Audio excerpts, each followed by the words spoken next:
ಕರ್ನಾಟಕ ಪ್ರದೇಶ ಜಾತ್ಯತೀತ ಜನತಾದಳ ಪಕ್ಷದ ಸಮಾವೇಶವನ್ನ ಬೆಂಗಳೂರಿನ ಜೆಪಿ ಭವನದಲ್ಲಿ ಆಯೋಜಿಸಲಾಗಿತ್ತು. ಇನ್ನು ಕಾರ್ಯಕ್ರಮವನ್ನ ರಾಷ್ಟ್ರೀಯ ಅಧ್ಯಕ್ಷರಾದ ಎಚ್.ಡಿ. ದೇವೇಗೌಡರು ನೆರವೇರಿಸಿದರು. ಕಾರ್ಯಕ್ರಮದ ಅಧ್ಯಕ್ಷತೆಯನ್ನ ರಾಜ್ಯಾಧ್ಯಕ್ಷರಾದ ಎಚ್.ಡಿ. ಕುಮಾರಸ್ವಾಮಿ ವಹಿಸಿದರು. ನಂತರ ಕಾರ್ಯಕ್ರಮವನ್ನು ಉದ್ದೇಶಿಸಿ ಮಾತನಾಡಿದ ದೇವೇಗೌಡರು, ಪಕ್ಷ ಸಂಘಟನೆ ಹಾಗೂ ಪಕ್ಷದ ಕಾರ್ಯವೈಖರಿಯ ಬಗ್ಗೆ ಕಾರ್ಯಕರ್ತರು, ಜನಪ್ರತಿನಿಧಿಗಳು ಹಾಗೂ ಪಕ್ಷದ ಪದಾಧಿಕಾರಿಗಳೊಂದಿಗೆ ಚರ್ಚಿಸಿದರು. ನಾನು ಹೇಳಲಿಕ್ಕೆ ಇಚ್ಛೆ, ಅದಕ್ಕಿಂತ ಹೆಚ್ಚಾಗಿ ಕೊನೆಯದಾಗಿ ನಮ್ಮ ಪಕ್ಷದ ಶಕ್ತಿಯನ್ನು ಹೆಚ್ಚಿಕೊಂಡು ಇದು ಒಂದು ಪ್ರಾದೇಶಿಕ ಪಕ್ಷ. ಇವತ್ತು ಇದರ ಹೊಣೆಗಾರಿಕೆಯನ್ನು ಸುರೇಶ್ ಬಾಬು ಅವರು, ನಾಡುಗೌಡರು ಇವತ್ತು ನಮ್ಮ ನಿಖಿಲ್ ಕುಮಾರ್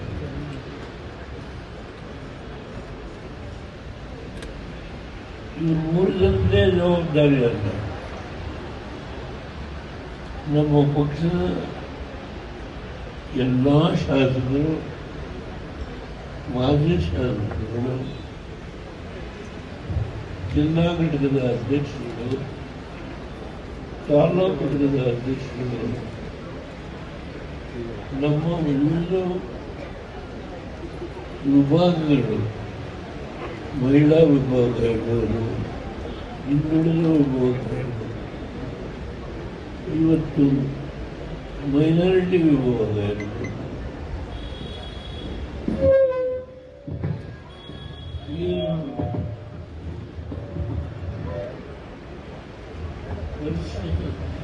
ವರ್ಷದ ಸಮಾಜಕ್ಕೆ ಸೇರಿರುವಾಗ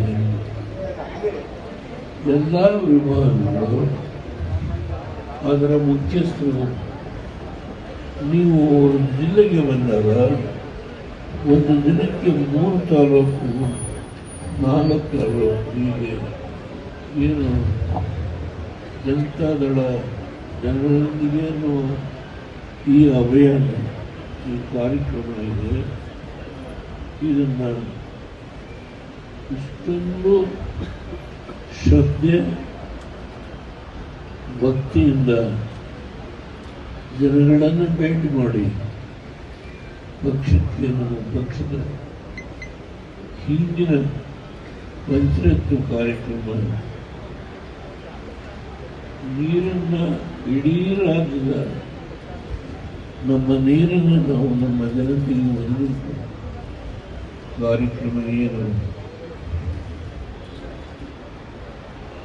ಆಯೋಜನೆ ಮಾಡಿಸಿ 1 ವರ್ಷ ಹೋರಾಟ ಮಾಡಿ 25,000 ಕೋಟಿ ಸಾಲ ಮನ್ನಾ ಮಾಡಿ, ಹೀಗೆ ಕೇವಲ 2,000 ರೂಪಾಯಿ ಗ್ಯಾರಂಟಿ ತಾತ್ಕಾಲಿಕವಾಗಿ ಆ ಒಂದು ಕಾರ್ಯಕ್ರಮಕ್ಕೆ ಮನಸ್ಸು ಶಾಶ್ವತವಾಗಿ ಈ ರಾಜ್ಯದ ಅಭಿವೃದ್ಧಿ ದೊಡ್ಡ ಬೆಟ್ಟು ಬಿದ್ದಿದೆ. ಇದನ್ನೆಲ್ಲವನ್ನು ಇವತ್ತು ನಮ್ಮ ಮುಖಂಡರುಗಳು ಏನು ಈ ಕಾರ್ಯಕ್ರಮ ಪ್ರತಿ ತಾಲೂಕಲ್ಲಿ ಇಡೀ ರಾಜ್ಯಾದ್ಯಂತ ನಡೆಸಬೇಕು ಅಂತ ತೀರ್ಮಾನ ಮಾಡಿದ್ದೇವೆ. ಇದರಲ್ಲಿ ನಿಮ್ಮ ಪಾತ್ರ ಮಾಡದವರು ದಯಮಾಡಿ ಕೈ ಮುಗಿದು ನಿಮ್ಮಲ್ಲಿ ಪ್ರಾರ್ಥನೆ ಮಾಡ್ತಾರೆ. ಅದರಲ್ಲೂ ಯುವಕರು ತುಂಬ ಹೆಚ್ಚು ತಾವು ನಾನು ಅವ್ರನ್ನ ಮಂತ್ರಿ ಮಾಡಿ ಅಂತ ಹೇಳಿ ಎಂದೂ ಕೇಳಿಕೊಳ್ಳಿಲ್ಲ. ಅವರಿಗೆ ಜವಾಬ್ದಾರಿಯನ್ನು ಕೊಟ್ಟಿದ್ದಾರೆ. ಈಗ ನನ್ನ ಮೊಮ್ಮಗ ನಿಖಿಲ್ ಕುಮಾರಸ್ವಾಮಿ ಅವರು ವೈರಾಗ್ ಸ್ಟೀಲ್ ಪ್ಲಾಂಟ್ ಬಗ್ಗೆ ಪ್ರಸ್ತಾಪ ಮಾಡಿದೆ. ಅದು ಆಗಲೇ ಕಾರಣ ಏನು, ಕುಮಾರಸ್ವಾಮಿಯವರು ಮಾಡಬೇಕು ಅನ್ನುವ ಹಿನ್ನೆಲೆ ಅದು ಅತ್ಯಂತ ನಷ್ಟಕ್ಕೆ ಒಳಗಾಗಿ ಮಾರಾಟ ಮಾಡಬೇಕು ಅನ್ನುವ ಹಿನ್ನೆಲೆ ಇದ್ದಾಗ ಕುಮಾರಸ್ವಾಮಿ ಅದಕ್ಕೆ ಒಂದು ಶಕ್ತಿಯನ್ನು ತುಂಬಲಿಕ್ಕೆ. ನಂತರ ಕೇಂದ್ರ ಸಚಿವರು ಪಕ್ಷದ ರಾಜ್ಯಾಧ್ಯಕ್ಷರಾದ ಎಚ್.ಡಿ. ಕುಮಾರಸ್ವಾಮಿ ಮಾತನಾಡಿ, ಮುಂದಿನ ಚುನಾವಣೆಗಳಲ್ಲಿ ಹೆಚ್ಚು ಸ್ಥಾನಗಳನ್ನು ಗೆಲ್ಲುವ ನಿಟ್ಟಿನಲ್ಲಿ ತಳಮಟ್ಟದಲ್ಲಿ ಪಕ್ಷ ಸಂಘಟನೆಯನ್ನ ಮಾಡುವ ಕಾರ್ಯಕ್ಷಮತೆ ನಮ್ಮದಾಗಬೇಕೆಂದು ತಿಳಿಸಿದರು. ನಾನು ಈ ರಾಜ್ಯದ ಮುಖ್ಯಮಂತ್ರಿ ಆದಾಗ ಅಫಿಷಿಯಲ್ ಆಗಿ ಅದು ಸೈನೇ ಆಗಿಲ್ಲ, ಕಾರ್ಯದರ್ಶಿ ಸೈನೇ ಹಾಕಿಲ್ಲ, ಅದು ಅಫಿಷಿಯಲ್ ವರದಿನೇ ಅಲ್ಲ. ಕುಮಾರಸ್ವಾಮಿ ಹಿಂದುಳಿದ ವರ್ಗಗಳ ವಿರೋಧಿ, ಹಿಂದುಳಿದ ವರ್ಗಗಳಿಗೆ ಅನ್ಯಾಯ ಮಾಡೋ ಕುಮಾರಸ್ವಾಮಿ ವರದಿನ ತಿರಸ್ಕಾರ ಮಾಡಿಬಿಟ್ಟ. ನೀವು ಹಿಂದುಳಿದ ವರ್ಗದ ಚಾಂಪಿಯನ್ ಅಲ್ಲಪ್ಪ. ಇದು ಮಾತಾಡಕ್ ಹೋದರೆ ಬಹಳ ವಿಷಯಗಳ ಚರ್ಚೆ ಮಾಡಬಹುದು. ಇವತ್ತು ಉತ್ತರ ಕರ್ನಾಟಕ ಪ್ರವಾಹ ಬಂದು ಹಳ್ಳಿಗಳು ಕೊಚ್ಚೋಯ್ತಾವೆ. ಬೆಂಡೆ ಹಳ್ಳ 3 ದಿವಸದಿಂದ ಟಿವಿಯವರು ಹೇಳ್ತಾನೆ ಇದ್ದೀರಿ. ಏನ್ ಕ್ರಮ ತಗೋತಾ ಇದ್ದೀರಿ? ಬೆಳೆ ನಾಶ ಆಗಿದೆಯಲ್ಲ, ಎಷ್ಟು ಜನಕ್ಕೆ ಪರಿಹಾರ ಕೊಟ್ಟಿದ್ದೀರಿ?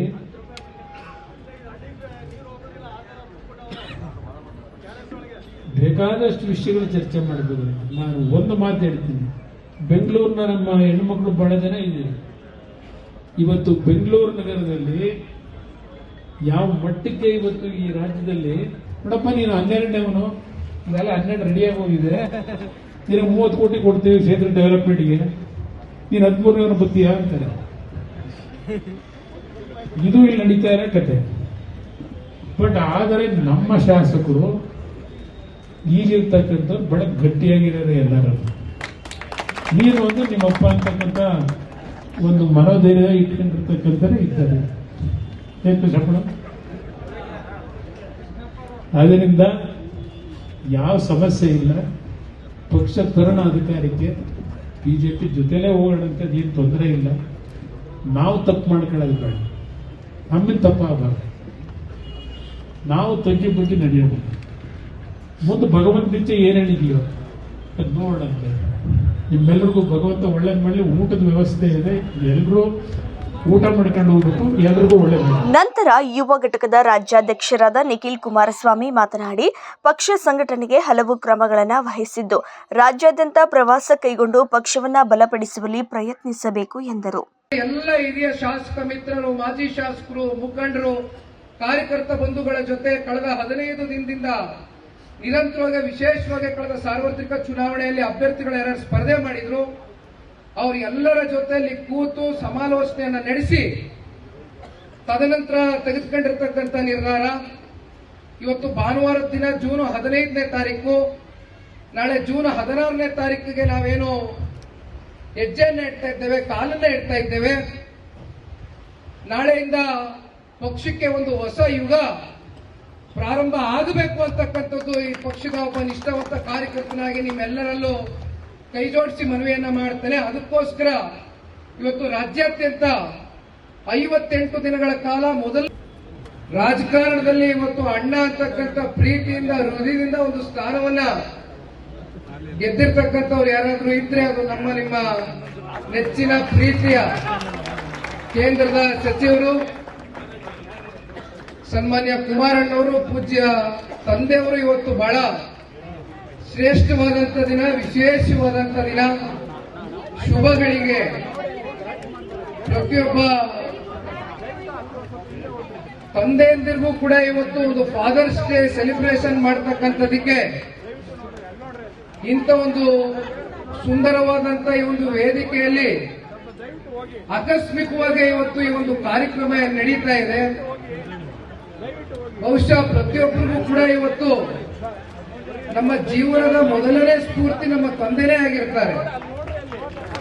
ಪ್ರತಿ ಹಂತದಲ್ಲೂ ಕೂಡ ನಾವು ಹುಟ್ಟಿನಿಂದ ಬೆಳೀತಾ ಬೆಳೀತಾ ಸದಾ ಕಾಲ ನಿಮ್ಮೆಲ್ಲರ ತಂದೆಯರು ಯಾವ ರೀತಿ ಸಮಾಜದಲ್ಲಿ ನಮಗೆ ಒಂದು ಬೆಳಕಾಗಿ ಇವತ್ತು ನಮ್ಮ ಕಣ್ಮುಂದೆ ಇರ್ತಾರೆ ಅಂತಕ್ಕಂಥದ್ದನ್ನ ಪ್ರತಿ ಸಂದರ್ಭದಲ್ಲೂ ನಾವು ಕಾಣಬಹುದು. ಅದು ನಮ್ಮ ತಂದೆಯವರಲ್ಲಿ ನಾನು ಬಹಳ ಹತ್ತಿರದಿಂದ ಸಾಕಷ್ಟು ಅವರ ಗುಣಗಳು, ಅವರ ಕಾರ್ಯವೈಖರಿ, ಅವರಲ್ಲಿ ಇರ್ತಕ್ಕಂಥ ಸಾರ್ವಜನಿಕರ ಪರವಾಗಿ ನಿರಂತರವಾಗಿ ನಮ್ಮ ನಾಡಿನ ರೈತರು, ಬಡವರು, ಶೋಷಿತರು, ತುಳಿತಕ್ಕೆ ಒಳಗಾಗಿರ್ತಕ್ಕಂಥ ಯಾವುದೇ ವರ್ಗ ಇರಬಹುದು, ಸದಾಕಾಲ ನಿರಂತರವಾಗಿ ಸಾರ್ವಜನಿಕ ಬದುಕಲ್ಲಿ ಸೇವೆಯನ್ನ ಸಲ್ಲಿಸುತ್ತಾ ಇವತ್ತಿನವರೆಗೂ ಕೂಡ ಬಹುಶಃ ಇಲ್ಲಿ ಪುಣ್ಯಾತ್ಮರು ದೇವೇಗೌಡರು ಸಾಹೇಬರು 93 ವಯಸ್ಸಿನ ದೇವೇಗೌಡರು ಸಾಹೇಬರ ಹೋರಾಟಕ್ಕೆ ಬೆಂಬಲವಾಗಿ ರಾಜ್ಯದ ಉದ್ದಗಲಕ್ಕೂ ಕೂಡ ವಿಶೇಷವಾಗಿ ರೈತಾಪಿ ವರ್ಗದ ನಮ್ಮ ನಾಡಿನ ಜನತೆ ಜೊತೆಯಲ್ಲಿ ಅವರಿಗೆ ನೀರಾವರಿ ವಿಚಾರವಾಗಿ ಇರ್ತಕ್ಕಂಥ ಒಂದು ತಿಳುವಳಿಕೆ, ಒಂದು ರಾಷ್ಟ್ರೀಯ ಪಕ್ಷದಲ್ಲಿ ಅವರು ಟಿಕೆಟ್ ವಂಚಿತರಾಗಿ ಅಂತಿಮವಾಗಿ ಜನವೇ ಅವ್ರನ್ನ ಶಾಸಕ ಸ್ಥಾನದಲ್ಲಿ ನೋಡಬೇಕು ಅಂತಕ್ಕಂಥ ಒಂದು ಬಯಕೆಯಿಂದ ಸನ್ಮಾನ್ಯ ದೇವೇಗೌಡರು ಸಾಹೇಬರು ನನಗೆ ಟಿಕೆಟ್ ಸಿಕ್ಲಿಲ್ವಲ್ಲ ಅಂತಕ್ಕಂಥ ನೋವಿನಿಂದ ಹಿಂಸರಿದಂತ ಒಂದು ಸಂದರ್ಭದಲ್ಲಿ 62ನೇ ಇಸ್ವಿನಲ್ಲಿ ಜನನೇ ಅವ್ರನ್ನ ತಲೆ ಮೇಲೆ ಎತ್ಕೊಂಡು ಮೆರೆಸಿ ಹೆಗಲ ಮೇಲೆ ಕೂರಿಸಿ ಇವತ್ತು ಸನ್ಮಾನ್ಯ ದೇವೇಗೌಡರು ಸಾಹೇಬ್ರನ್ನ 62ರಲ್ಲಿ ಮೊದಲನೇ ಬಾರಿ ಸ್ವತಂತ್ರ ಅಭ್ಯರ್ಥಿಗಳಾಗಿ ವಿಧಾನಸೌಧವನ್ನ ಮೊದಲನೇ ಬಾರಿ ಏನು ಪ್ರವೇಶವನ್ನ ಮಾಡ್ತಾರೆ. ಅಂದಿನಿಂದ ಇಂದಿನವರೆಗೂ ಕಳೆದ 63-64 ವರ್ಷದ ದೀರ್ಘಕಾಲದ ರಾಜಕಾರಣದ ಉದ್ದಗಲಕ್ಕೂ ಕೂಡ ಬಹುಶಃ ಒಬ್ಬ ರೈತನ ಮಗ ಈ ದೇಶದ ಅತಿ ಉನ್ನತವಾದಂತ ಒಂದು ಸ್ಥಾನದಲ್ಲಿ ಈ ದೇಶದ ಪ್ರಧಾನಮಂತ್ರಿಗಳಾಗಿ 1996ರಲ್ಲಿ ಪ್ರಪ್ರಥಮವಾಗಿ ಕೆಂಪುಕೋಟೆ ಮೇಲೆ ಇವತ್ತು ಬಾವುಟವನ್ನು ಆರಿಸಿರ್ತಕ್ಕಂಥ ಈಶ್ವರನ ವರಪುತ್ರ ಅಂತಕ್ಕಂಥದ್ದನ್ನ ನಾವು ಈ ಸಂದರ್ಭದಲ್ಲಿ ಹೇಳಬೇಕಾಗ್ತದೆ. ಬಹುಶಃ ಅವರಿಗೆ ದೈವದ ಮೇಲೆ ಇರ್ತಕ್ಕಂಥ ಒಂದು ಅಪಾರವಾದಂತ ನಂಬಿಕೆ ನಾವು ಎಲ್ಲೂ ಕೂಡ ಯಾರಲ್ಲೂ ಕೂಡ ಅದು ಕಾಣಲಿಕ್ಕೆ ಸಾಧ್ಯ ಇಲ್ಲ. ಈ ವಯಸ್ಸಿನಲ್ಲೂ ಕೂಡ ರಾಜ್ಯದ ಪರವಾಗಿ, ದೇಶದ ಪರವಾಗಿ, ನಮ್ಮ ನಾಡಿನ ನೆಲ ಜಲ ಭಾಷೆಯ ಪರವಾಗಿ ಅವರಿಗೆ ಇರ್ತಕ್ಕಂಥ ಒಂದು ಬದ್ಧತೆ, ಕಾಳಜಿಯನ್ನ ನೋಡಿದಾಗ ಇವತ್ತು ಎಷ್ಟೋ ಜನ ನನ್ನಂತ ಯುವಕರಿಗೆ ಒಂದು ಸ್ಫೂರ್ತಿಯಾಗಿ ಇವತ್ತು ನಮ್ಮ ಕಣ್ಮುಂದೆ ನಿಂತಿದ್ದಾರೆ. ಇನ್ನು ಈ ಸಂದರ್ಭದಲ್ಲಿ ಜೆಡಿಎಸ್ ಶಾಸಕಾಂಗ ಪಕ್ಷದ ನಾಯಕ ಸಿಬಿ ಸುರೇಶ್ ಬಾಬು, ಮಾಜಿ ಸಚಿವರಾದ Leeladevi R Prasad, HK Kumaraswamy, Alkod Hanumanthappa, CS Puttaraju, Venkatarao Nadagouda, ಮಾಜಿ ಸಂಸದ ಕುಪೇಂದ್ರ ರೆಡ್ಡಿ, ಶಾಸಕರಾದ ಶಾರದಾ ಪೂರ್ಯ ನಾಯಕ್, ಎಂಟಿ ಕೃಷ್ಣಪ್ಪ, ಜವರಾಯಿಗೌಡ, ಶರಣಗೌಡ ಕಂದಕೂರ್ ಹಾಗೂ ಮುಖಂಡರು, ಕಾರ್ಯಕರ್ತರು ಭಾಗಿಯಾಗಿದ್ದರು.